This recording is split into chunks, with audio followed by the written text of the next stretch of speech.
So hey guys, so আপোনালোকে ৰৈ ৰৈ বিনাল ট্ৰেইলাৰটোতো চালে এডভান্স বুকিঙৰ কথাও গম পাইছে যে বহুত মানে ক্ৰেজি ৱেট এডভান্স বুকিংটো হৈ আছে আৰু বহুতে এইবোৰ মানে ফ'ল' কৰে, মানে বস্তুবোৰ চাই থাকে যে কিমান হৈছে কি হৈছে, তো তেওঁলোকে গমেই পাব কিমান হৈছে। চ' বৰ্তমান যিটো সময়ত মই ভিডিঅ' বনাই আছোঁ, চ' সেইটো সময়লৈকে এডভান্স বুকিঙৰ ৰিপৰ্টটো ক'ম আপোনালোকক। তাৰ লগতে বৰ্তমান মানে ৰৈ ৰৈ বিনালৰ মানে যিটো ক্ৰেজিনেছটো কেনেকুৱা হৈ আছে সেইখিনি ক'ম। এণ্ড ৰৈ ৰৈ বিনালৰ ওপৰত এটা মানে অভাৰঅল এটা মানে কথা অলপমান পাতিম। এণ্ড ভিডিঅ'টো আপোনালোকে চাই থাকক সকলোৱে। তো যেতিয়ালৈকে মই ভিডিঅ' বনাইছোঁ তেতিয়ালৈকে ৰিপৰ্টটো দিম, মানে ধৰক পিছত ৰিপৰ্টটো চেঞ্জটো হৈ থাকিব, বাঢ়ি গৈ থাকিব। চ' আপুনি কেতিয়া চাই আছে সেইটোৰ লগত মেটাৰ কৰে, এণ্ড ভিডিঅ'টো কেতিয়া দিছোঁ সেইটোৰ লগত মেটাৰ কৰিব। ব'লক এতিয়া এডভান্স বুকিঙৰ ওপৰত অকণমান কথা পাতোঁ। চ' প্ৰথম কথাটো এইটোৱে যে যদি আপোনালোকে হিন্দী মুভিৰ এডভান্স বুকিং ৰিপৰ্ট ফ'ল' কৰে, তেতিয়াহ'লে অসমীয়া মুভিখনৰ যিমানবোৰ নাম্বাৰ্ছ আছে সেইবোৰতো আপোনালোকৰ সিমান বেছি নালাগে, নৰ্মেল কম যেনে লাগিব। কিন্তু অসমীয়া মুভি হিচাপত যিটো নাম্বাৰ্ছ মানে ৰৈ ৰৈ বিনালে মানে টাচ কৰিছে, সেই লেভেলটো মানে ক'ব গ'লে মানে ক্ৰেজি আৰু crazy euphoria started and crazy euphoria হ'ব 31 তাৰিখে। তোমালোকে মানে এইটো যিসকলে first day first show' booking কৰিছে, বা ফাৰ্ষ্ট ডে ফাৰ্ষ্ট শ্ব' বুলিয়ে নহয়, ফাৰ্ষ্ট ডে 31 তাৰিখে যিসকলে বুকিং কৰিছে সেইসকলৰ মানে সেইদিনা মানে তেওঁলোকে এক্সপিৰিয়েঞ্চ কৰিব আৰু। কাৰণ বাকীকেইটা দিনৰো মানে ছেইম মানুহ হ'ব, কিন্তু কথাটো কি জানে, ফাৰ্ষ্ট ডে দিনা কোনো আইডিয়া নাথাকে যে মুভিখন কেনেকুৱা হ'ব, কেনেকুৱা ইম'চনেল হ'ব, বা মানুহবোৰে কেনেকুৱা কি হ'ব, সেইটো আইডিয়া নাথাকে। চ' ফাৰ্ষ্ট ডে যিসকলে চাব সেইসকলৰ মানে বেলেগ এটা এক্সপেক্টেশ্যন থাকে, আৰু ফাৰ্ষ্ট ডে এক্সপিৰিয়েঞ্চটো সদায় ইউনিক হয়। চ' ফাৰ্ষ্ট ডে চালে ভাল আৰু। চ' মই যেনেকৈ নহওক মানে এনেইতো অসমত আমাৰ যদি আপুনি টাউনত চাই আছে, মানে গুৱাহাটীত চোৱা নাই, তেতিয়াহ'লে মানে আপোনালোকে জানে যে এডভান্স বুকিং এদিন বা দুদিন আগত খুলি দিয়া মুভিৰ নৰ্মেলি। কিন্তু এইবাৰ জুবিন দাৰ মুভিৰ কাৰণে আমাৰ মংগলৰ কথাই কোৱা নাই, গোটেই অসমতে মানে বহুত আগৰ পৰা খুলি দিছে এডভান্স বুকিংটো। তাৰ লগতে আমাৰ মংগলত যদি মই যিমানবোৰ চিনেমা চাইছোঁ এতিয়ালৈকে, মানে হায়েষ্ট 9:30 মানে 9টা আৰু মিনিমাম টাইম, তাতকৈ ওপৰতে বেছিকৈ শ্ব'বোৰ দিয়ে। কিন্তু এইখন মানুহত বহুতে চাব যিহেতু ৰৈ ৰৈ বিনাল এখন। চ' ৰাতিপুৱা 7টা 7:30 মানৰ পৰা শ্ব' দি দিছে। চ' এইটো ভাল পদক্ষেপ লৈছে, কাৰণ যিহেতু শ্ব' বাঢ়িব তেতিয়াহ'লে। চ' তেনেকুৱা ধৰণৰ কথা। চ' ইয়াৰ এডভান্স বুকিংটো খুলি দিলে, চ' মই অলপ গম পাওঁতে দেৰি হৈ গ'ল। চ' মই যেনেকৈ নহওক 2টা টিকেট কিবা কৰি মানে কাটিছোঁ আৰু মেনেজ কৰিছোঁ ফাৰ্ষ্ট ডে দিনা। চ' তেনেকুৱা ফাৰ্ষ্ট শ্ব'টো আছিল 7টা কিবাখিনি, ফাৰ্ষ্ট শ্ব'টো কৰিব নোৱাৰিলোঁ, যিটো ফাৰ্ষ্ট শ্ব' ফুল হৈ গৈছে। কিবা কৰি মানে 10টা বজাত শ্ব'টো কৰিছোঁ। ছেকেণ্ড শ্ব'টোত মই পাইছোঁ, এণ্ড টাইমটো 7টা বজাত অলপ হেৰিয়ে হৈছোঁ, 10টা বজাৰ টাইমটো মোৰ ঠিক হৈছোঁ, তেনেকৈ কাটিছোঁ আৰু যিয়ে নহওক।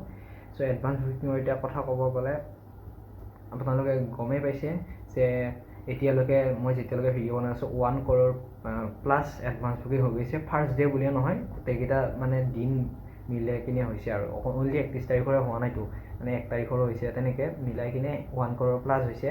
কিন্তু মানে ফাৰ্ষ্ট ডে মানে কিমান হৈছে একজেক্ট সেইটো কোৱাটো বৰ্তমান অলপ কঠিন হ'ব। কিন্তু আপুনি এইটো ভাবি লওক যে ফাৰ্ষ্ট ডে 50 lakhৰ ওপৰত গৈছে, এণ্ড অভাৰঅল যিমান হৈছে, চ' 1 crore ওপৰত গৈছে। এতিয়ালৈকেতো আৰু বাঢ়িছে চাগে।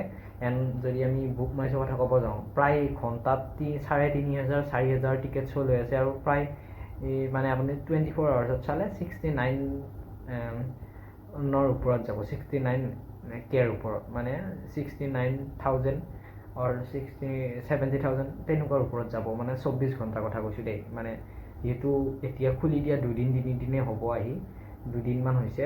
চ' সেইটো হিচাপত আৰু আপোনালোকে এইটো অনুমান কৰি লওক।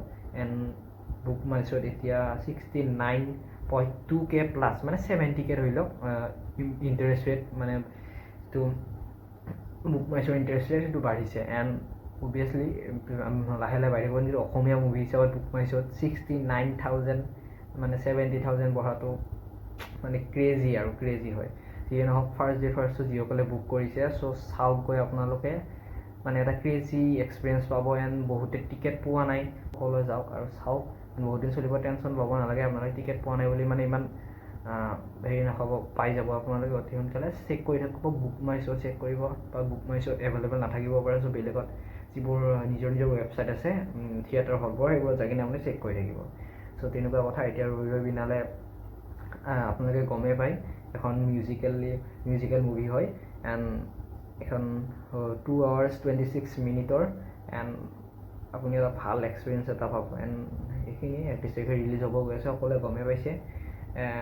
তো লোক পাই আছোঁ অতি সোনকালে। চ' এডভান্স বুকিং ৰিপৰ্টটো ঠিক অলপ মানে অসমৰ ৰিপৰ্টবোৰ ঠিক তেনেকৈ পোৱা নাযায় ন। চ' তেনেকুৱা ধৰণৰ কথা আপুনি ভাবি লওক যে অভাৰঅল এতিয়া 1 crore প্লাছ হৈছে। ফাৰ্ষ্ট ডে 50 lakhsৰ ওপৰত এডভান্স বুকিং হৈছে।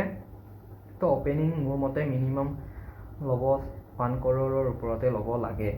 এতিয়াতো ক'ব নোৱাৰি, কিন্তু আছামিজ মুভি হিচাপে 1 crore ওপৰত অপেনিং লোৱা that's very incredible and very মানে ইমপ্ৰেছিভ নাম্বাৰছ। 1 crore ওপৰত গ'লে এইটো ইমপ্ৰেছিভ নাম্বাৰ ধৰা যাব অসমত। এণ্ড মানে লাইফ টাইম কালেকশ্যন কিমান হ'ব সেইটো কোৱাটো টান হ'ব, কাৰণ বহুত দিন চলিব অভিয়াছ। সেইটো কোৱাটো টানেই হৈ যাব, কিন্তু যদি আমি এটা সপ্তাহৰ হেৰি ধৰি লওঁ তেতিয়া আমি ক'ব পাৰিম। আৰু সপ্তাহ 15 দিনৰ ধৰি ল'লে আমি পিছত আলোচনা কৰিম বাৰু।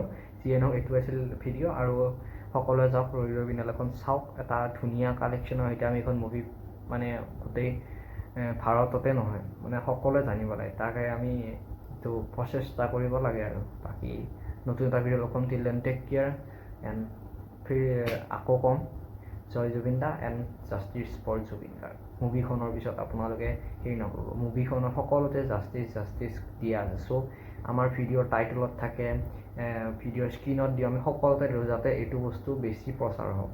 এণ্ড সেই justice for Zubeen Garg and জয় অসম, জয় জুবিন দা। Thank U.